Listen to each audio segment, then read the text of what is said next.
I never planned to read my wife's journal, and that's the part I keep repeating to myself whenever I think about how everything fell apart, because it really did start as an accident on a random Thursday night, when I was looking for a charger in the bedroom and knocked her nightstand drawer open, spilling pens, receipts, and this plain black notebook onto the floor, and I would have put it right back if it hadn't opened to a page with my name on it, followed by a sentence that didn't make sense: "He still doesn't see me," which hit me so hard I had to sit down because we'd been married 7 years, together almost 10, and I thought we were solid, not perfect but real, the kind of couple who argued about dishes and money, and whose turn it was to call their parents, not the kind where one person felt invisible. So I told myself I'd read just that page, just enough to understand the context. But the thing about journals is they're never just one page, and once I started, I couldn't stop, because what I found wasn't an affair or some dramatic confession. It was an entirely different version of my wife's life, written in meticulous detail,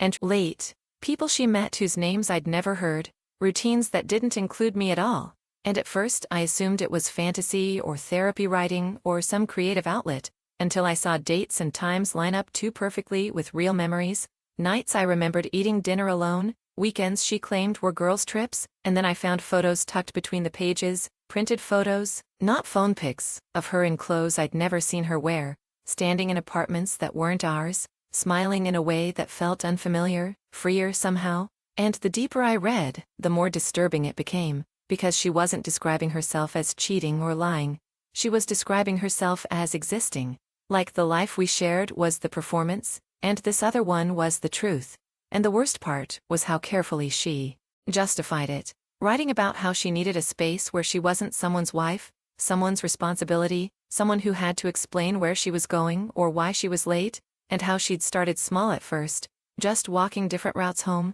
just sitting alone in cafes pretending to be someone else, before realizing how easy it was to build an entirely separate version of herself if she was careful. And by the time I reached the later entries, I was shaking, because she talked about how exhausting it was keeping the two lives from touching, how she rehearsed conversations with me so I wouldn't notice inconsistencies, how she loved me but loved the other life more because it didn't ask anything of her. And when she finally came home that night and saw me sitting on the bed with the journal in my hands, she didn't yell or cry or deny it, she just sighed, like someone who'd been caught being tired, and said, "I was hoping you'd never find that." And we talked for hours, or at least I talked, while she explained calmly that she never planned to leave me, that the double life wasn't about replacing me, but about surviving herself, and the most painful realization wasn't that she'd lied. It was that she'd been happy somewhere I didn't exist. And in the weeks after, as